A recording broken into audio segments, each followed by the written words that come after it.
আজকে শুরু করছি ক্লাস 9 এর math. Class 9 math practice set. Class 9 math practice set, ঠিক আছে? ক্লাস 9 এর ম্যাথ প্র্যাকটিস সেট, প্রথম যে অঙ্কটা দেওয়া আছে, প্রথম অঙ্কটা কি বলা আছে দেখো, a plus B plus C, a plus B plus C equal to 0 হলে, a plus B plus C equal to 0 হলে a square by BC plus B square by C A plus C square by AB square by AB equal to কত হবে, এটা আমার question, ঠিক আছে? a plus B plus C equal to 0 হলে এটা আমার ইকুয়াল টু কত হবে? তাহলে আমি দেখো পুরো সংখ্যাটাকে লিখি। কি আছে? a স্কোয়ার বাই এসি আছে plus B square by C আছে plus C square by AB আছে, ঠিক আছে? এবার আমি যদি লসাগু করি, এখানে A C B C A এবং এবি, লসাগু করলে হবে এ বি সি। তাহলে এ আর সি কমন হবে, এ আর সি কমন, তাহলে বি নেই, এ সি, তাই না? সরি, এখানে বি সি ছিল, এটা আমি এ সি লিখে দিয়েছি, এখানে বি সি, বি হবে বাই বি সি। দেখো B C B C common, A নেই, তাহলে এ স্কোয়ার আর এ গুণ করলে হবে A cube. C A common, B নেই, বি স্কোয়ার আর বি গুণ করলে হবে B cube. AB B common, C নেই, তাহলে সি স্কোয়ার আর সি গুণ করলে হবে সি কিউব। তাহলে A cube plus B cube plus C cube by ABC, এই টোটালটার ভ্যালু হচ্ছে কি? টোটাল ভ্যালু আসবে a plus b plus c, a plus b plus c bracket close,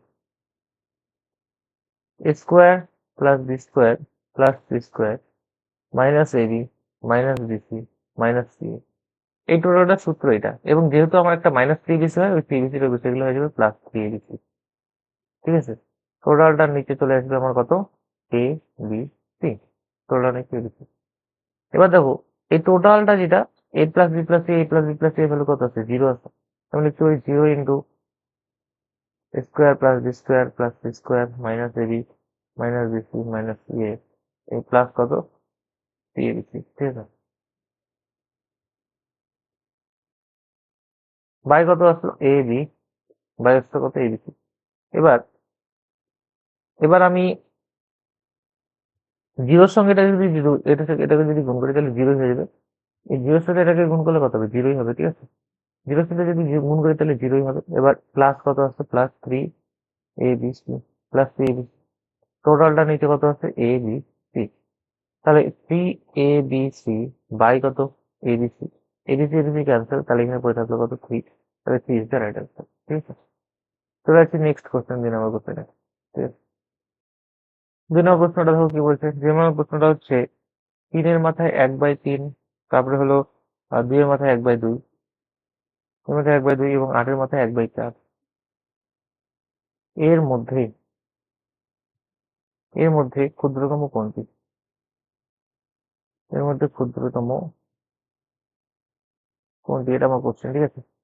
3-এর মাথায় 1/3, 2-এর মাথায় 1/2, 3, 4-এর মাথায় 1/4 এর মধ্যে কোনটা ছোট? তাহলে দেখো আমি তিনটাই লিখি। 3-এর মাথায় 1/3, 2-এর মাথায় 1/2, 8-এর মাথায় 1/4। এইখানে যে ভগ্নাংশগুলো রয়েছে 3, 2 এবং 4, এই 3, 2, 4-এর আমাকে কি করতে হবে? লসাগু করতে হবে।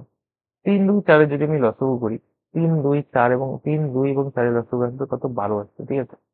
তাহলে আমি কি করব? প্রত্যেকটার সঙ্গে 12 গুণ করে দিই, মানে এখানে 3 আছে। তাহলে আমি কি করবো দেখো, এই 3-এর সঙ্গে উপরে 1/3, এটার সাথে 12 গুণ করবো, ঠিক আছে?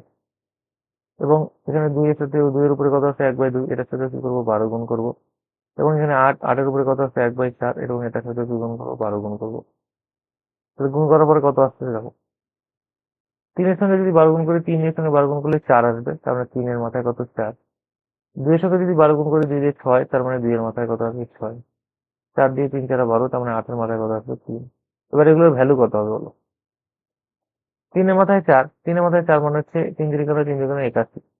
2 এর মাথায় 6 যদি করি, 2 এর মাথায় 6 করলে হয়ে যাবে 64। এবং 8-এর মাথায় 3 যদি করি হয়ে যাবে কত? 512। আমাকে বলছে ক্ষুদ্রতম কোনটি। তা দেখতে পাচ্ছি এখানে সব থেকে ছোট আমার সংখ্যা হলো 64, তাহলে ক্ষুদ্রতম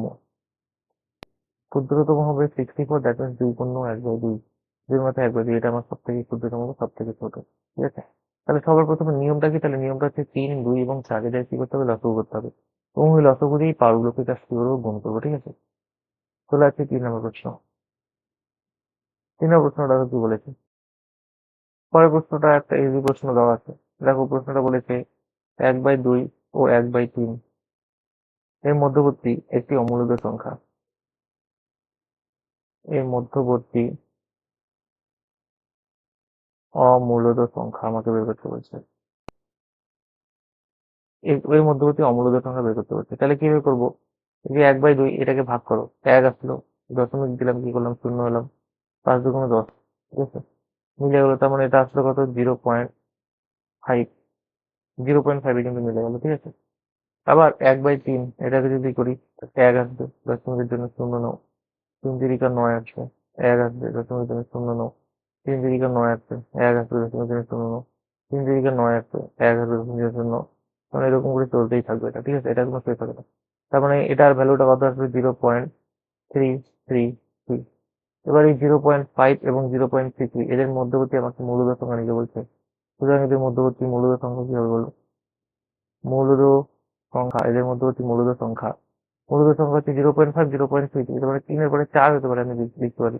তাহলে আমি লিখতে পারি ধরো 0.41, 411, 4111, 41111, dot dot dot dot dot dot. তাহলে মূলদ সংখ্যা হচ্ছে এটা হয়ে যাবে, ঠিক আছে। Next, 4 number question.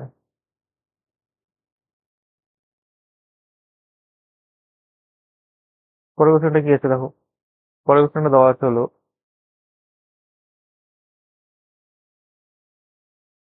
2x minus 3y equal to 24।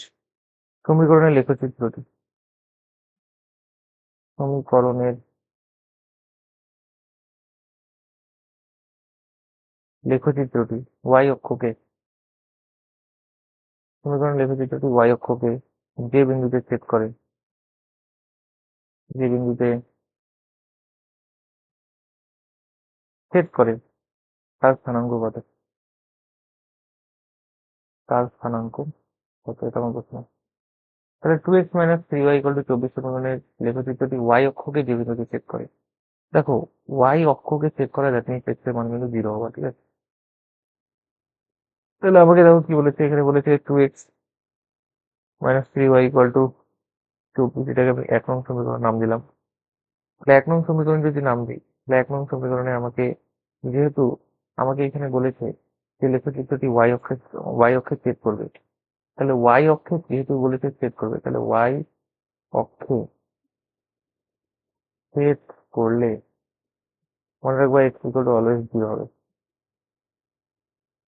তাহলে y অক্ষে ছেদ করলে x ইকুয়াল টু অলওয়েজ হবে 0 হবে। তাহলে যেহেতু y অক্ষে ছেদ করেছে, তাহলে x ইকুয়াল টু কত হবে, 0 হবে। তাহলে আমি কি করবো, x এর মান 0 বসাবো। মাইনাস 3y ইকুয়াল টু কত আসবে, 24 আসবে। 2 এর সাথে 0 গুণ করলে 0, মাইনাস 3y ইকুয়াল টু কত আসবে, 24 আসবে, ঠিক আছে। তাহলে y equal to 24 by minus 3, 3 8 24, সুতরাং y ইকুয়াল টু কত আসবে, -8 আসবে। অর্থাৎ y এর ভ্যালু আমার কত আসলো, y এর ভ্যালু আসলো আমার -8, y এর ভ্যালু আমার কত আসলো, -8 আসলো, y এর ভ্যালু -8 আসলো। তো আমাকে ওটাই বলেছে বের করতে, যে বিন্দুতে ছেদ করবে তার স্থানাঙ্ক। তাহলে x এর স্থানাঙ্ক তো 0, আর y এর স্থানাঙ্ক কত, -8, অর্থাৎ স্থানাঙ্ক হবে 0, -8। তাহলে 2x minus 3y equal to 24 সমীকরণে লিখেছি যে y অক্ষকে যে বিন্দুতে ছেদ করবে।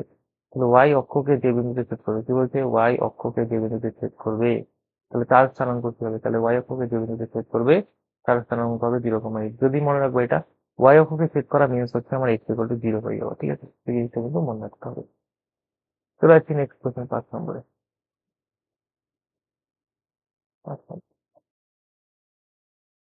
3 নম্বর প্রশ্নটা কি আছে দেখো। বলছে যে p এর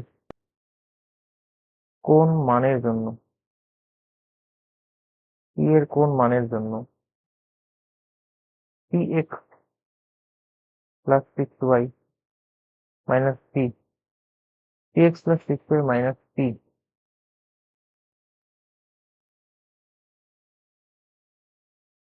px plus 6y equal to 6y minus p equal to 0 এবং p minus 1 to 1 bracket x plus 4y equal to 5 minus p সমীকরণ দ্বয়ের একাধিক সমাধান থাকবে। সমীকরণ দ্বয়ের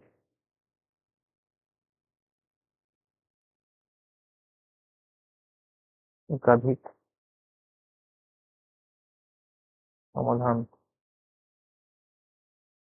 এটা আমার অবস্থা পি এর কোন মানের জন্য P X plus six minus three equal to zero এবং P minus one into X plus four equal to five minus three সমীকরণের একাধিক সমাধান থাকবে। অর্থাৎ এই যে দুটো সমীকরণ, এই দুটো সমীকরণের একাধিক সমাধান থাকবে তখন। তবে সবার প্রথমে আমি কি করবো, P X plus six Y minus three equal to zero করলাম। এবার এই যে সমীকরণটা আছে এখানে কি আছে, P minus one X plus four Y. এবার দেখো এখানে five P minus five minus three পেতে আছে, আমি এটা কি করি, এই পাশে নিয়ে আসি বাদিকে। ফাইভ মাইনাস থ্রি এই পাশে আসছে মাইনাস, মাইনাস ব্র্যাকেটে five minus three equal to কত আসছে, জিরো আসবে। ঠিক আছে, এটা এক নং সমীকরণ, এটা দিকে দুই নং সমীকরণ নাম দিই। এটা নাম দিলাম এক নং সমীকরণ, এটা দিকে দুই নং সমীকরণ নাম দিই। তাহলে যদি আমাকে বলেছে দেখো এক নং ও দুই নং সমীকরণের একাধিক সমাধান থাকবে, একাধিক সমাধান থাকবে মানে একাধিক সমাধান থাকবে বলছে, ঠিক আছে, একাধিক। তাহলে দেখো একাধিক সমাধান আমার তখনই থাকে, একাধিক সমাধান আমার তখনই থাকে যখন a by B equal to a by B equal to a by B equal to b by c, যখন a1 by a2 equal to b1 by b2 equal to c1 by c2। যখন এই সমীকরণের সাথে সমান হয় তখন কিন্তু একাধিক সমাধান থাকে, a1 by a2 equal to b1 by b2 equal to c1 by c2, তাহলে একাধিক সমাধান থাকবে। তাহলে দেখো আমি যদি এই সমীকরণটাকে এইভাবে সাজাতে চাই, তাহলে যেখানে a1, এখানে a1 বলতে p কে বোঝাচ্ছে, p বাই b, a2 মানে হচ্ছে বোঝাচ্ছে p মাইনাস 1 কে, equal to b1 by b2, b বলতে এখানে বোঝাচ্ছে হলো 6 কে এবং b2 বলতে বোঝাচ্ছে হলো 4 কে, equal to c1 by c2, c বলতে বোঝাচ্ছে হলো মাইনাস 3 কে এবং c2 বলতে বোঝাচ্ছে হলো মাইনাস 5 মাইনাস 3 কে। ঠিক আছে, মাইনাস 5 মাইনাস 3 কে, এটা মাইনাস 5 থেকে। তাহলে এইটা যখন সবগুলো সমান হবে তখনই কিন্তু একাধিক সমাধান থাকবে। তাহলে একাধিক সমাধান থাকার শর্তটা কি, একাধিক সমাধান থাকার শর্তটা হচ্ছে a1 by a2 equal to b1 by b2 equal to c1 by c2 হতে হবে। তাহলে এটা একমাত্র একাধিক সমাধান থাকবে, এটা মাথায় রাখবো। ঠিক আছে, তাহলে দেখো p by p minus one equal to six মানে four.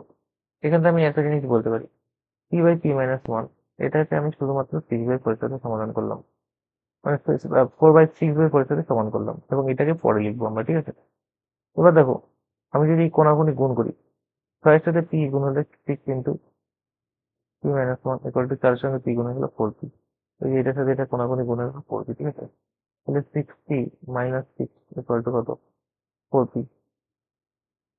Six P four P table আসলে কত, minus four P equal to কত, সিক্স।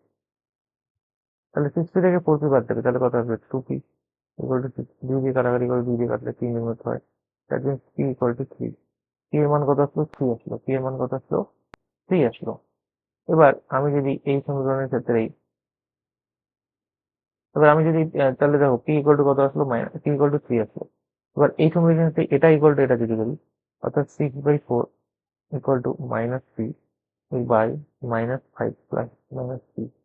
তো মাইনাস মাইনাস তো ক্যান্সেল হলো, তাহলে সিক্স এর সাথে ফাইভ মাইনাস থ্রি গুণ হবে, আর এদিকে কত হবে, ফোর পি হবে। ঠিক আছে, তাহলে পাঁচটা কত, তিরিশ মাইনাস ছয় পি ইকুয়াল টু কত, চার পি। তাই না, তাহলে তিরিশ ইকুয়াল টু চারটা পি, ছয়টা পি বেটে গেলে প্লাস ছয়টা পি, তার মানে কত আসলো, দশটা পি। তার মানে তিরিশ ইকুয়াল টু দশটা পি, তিরিশ ইকুয়াল টু দশটা পি। তার মানে পি ইকুয়াল টু কত আসবে, তিরিশ বাই দশ, দশ দিয়ে করলে তিন দশে তিরিশ, সুতরাং পি ইকুয়াল টু কত আসলো, তিন আসলো। দশ ইকুয়াল টু তিরিশ, তাহলে পি ইকুয়াল টু কত আসলো, তিন আসলো।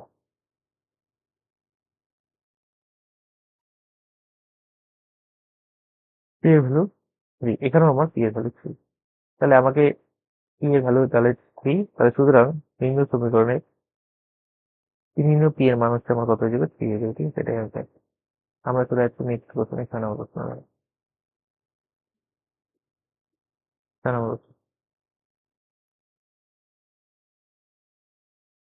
প্রশ্নটা হচ্ছে শূন্য কি একটি মৌলিক সংখ্যা, শূন্য কি একটি মূলদ সংখ্যা, হ্যাঁ কি না। দেখো শূন্য একটা মূলদ সংখ্যা অবশ্যই হবে, কারণ শূন্য নিচে আমি এক লিখতেই পারি, কারণ শূন্য বাই এক ইকুয়াল টু শূন্যই হবে। তাহলে এটি একটি মূলদ সংখ্যা অবশ্যই হবে, এটি একটি মূলদ সংখ্যা অবশ্যই হবে, এটা সত্য। ঠিক আছে, নেক্সট দেখো 7 নম্বর প্রশ্ন।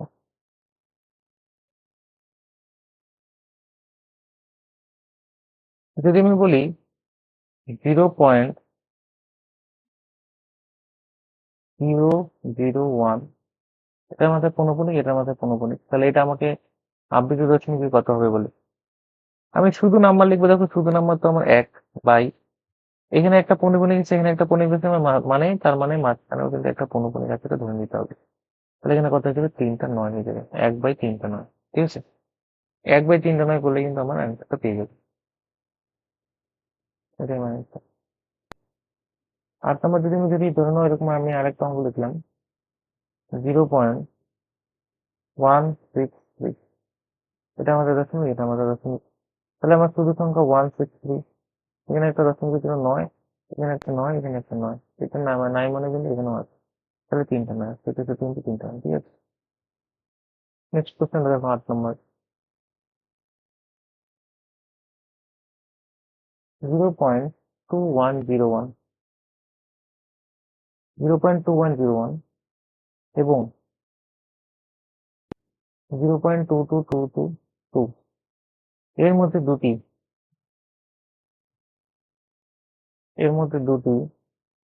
মূলদ সংখ্যা লিখে, এর মধ্যে দুটি মূলদ সংখ্যা লিখি। তাহলে কি আছে, 0.2101 আর একটা আছে 0.2222, তাহলে দুটি মূলদ সংখ্যা হলো,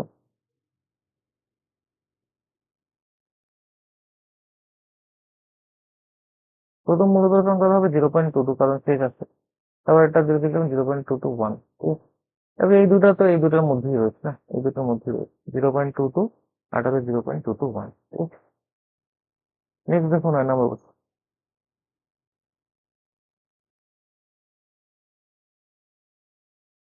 0.0123, এখানে মাথায় 15 আছে, এত আবৃত দশমিক সংখ্যাকে সামান্য ভগ্নাংশে লিখি। আবৃত দশমিক সংখ্যাকে সামান্য ভগ্নাংশে লিখি, এরকম 0.0123 দশমিক এত আবৃত দশমিক সংখ্যাকে সামান্য ভগ্নাংশে আমাকে লিখতে বলছে, ঠিক আছে। আমার প্রথম নিয়ম হচ্ছে টোটাল নাম্বার যা আছে সেটা লিখতে, আমার টোটাল নাম্বার হচ্ছে 123, বিয়োগ করতে হয় যে দুটো নাম্বারের, যার যার নাম্বারের উপরে কোনো পৌনঃপুনিক নেই, এখানে দেখো কি নাম্বার নাই, 0 নাই, 0 নাই, 1 নেই, 2 নেই, তার মানে অনলি নাম্বার 12 এর উপরে নেই। এবার দেখতে হবে যে আমার টোটাল কয়টার মাথায় আমার দশমিক আছে, দেখতে পাচ্ছি একটা মাথায় দশমিক আছে, তাহলে একটা নয়, এবং দশমিকের পরে কয়টার মাথায় নেই, দশমিকের দেখতে পাচ্ছি একটা, দুটো, 3টার মাথায় নেই, তাহলে এখানে 3টা দিয়ে দিতে হবে, এটাই তো নিয়ম না আমার, যে যার মাথায় দশমিক আছে সেই তার মাথায় দশমিকের জন্য একটা 9 লিখতে হয়, এবং দশমিকের পরে যতগুলোর মাথায় থাকে না ততগুলো 0 লিখতে হয়, ঠিক আছে। তাহলে 123 থেকে 12 বিয়োগ করবো, 123 থেকে যদি 12 বিয়োগ করি তাহলে এখানে 1 আসবে, এখানে 1 আসবে, এখানে 1 আসবে, 111/9000, 111/9000, এটা আমার কিন্তু সঠিক উত্তর, ঠিক আছে, 111/9000। 10 নম্বরটা দেখো, 10 নম্বর। 10 নম্বর প্রশ্নটা খুবই গুরুত্বপূর্ণ। P to the power A, P to the power A, তারপরে রয়েছে Q to the power B এবং R to the power C এবং P Q R equal to 1, P Q R equal to 1 হলে, P Q R equal to 1 হলে প্রমাণ করি যে, প্রমাণ করি যে প্রমাণ করি যে 1/a plus 1/b plus 1/c equal to 0, প্রমাণ করি যে 1/a plus 1/b plus 1/c equal to 0, ঠিক আছে, এটা আমার প্রমাণ করতে হবে, এবং ওরা করছি দেখো। P to the power A equal to Q to the power B equal to R to the power C equal to K ধরি, ঠিক আছে, P to the power A equal to Q to the power equal to R to the power C equal to K ধরি, সুতরাং P to the power A equal to K হবে, আর P equal two এটা যদি এই পাশে চলে যায়, কে টু দি পাওয়ার 1/a হবে, ঠিক আছে। আবার Q to the power B আছে, Q to the power B equal to যদি আমি কে লিখি, তাহলে Q equal to K to the power কত হয়ে যাবে 1/2, ঠিক আছে। নেক্সট দেখো আর টু দি পাওয়ার থ্রি আছে, এটা ইকুয়াল টু কে আমার আছে, আর ইকুয়াল টু কে বলো তো কে টু দি পাওয়ার 1/3, তার মানে আর এর মান হচ্ছে কে টু দি পাওয়ার 1/3, আর কি কি আসলে তাহলে টি এর মান, টি এর মান কে to the power 1/a, Q এর মান কে টু দি পাওয়ার 1/d, এবং আর এর মান হচ্ছে কে টু দি পাওয়ার 1/3, ঠিক আছে, তিনটি মান আসলো। এবার আমি চলে আসবো P Q R equal to 1। আমরা জানি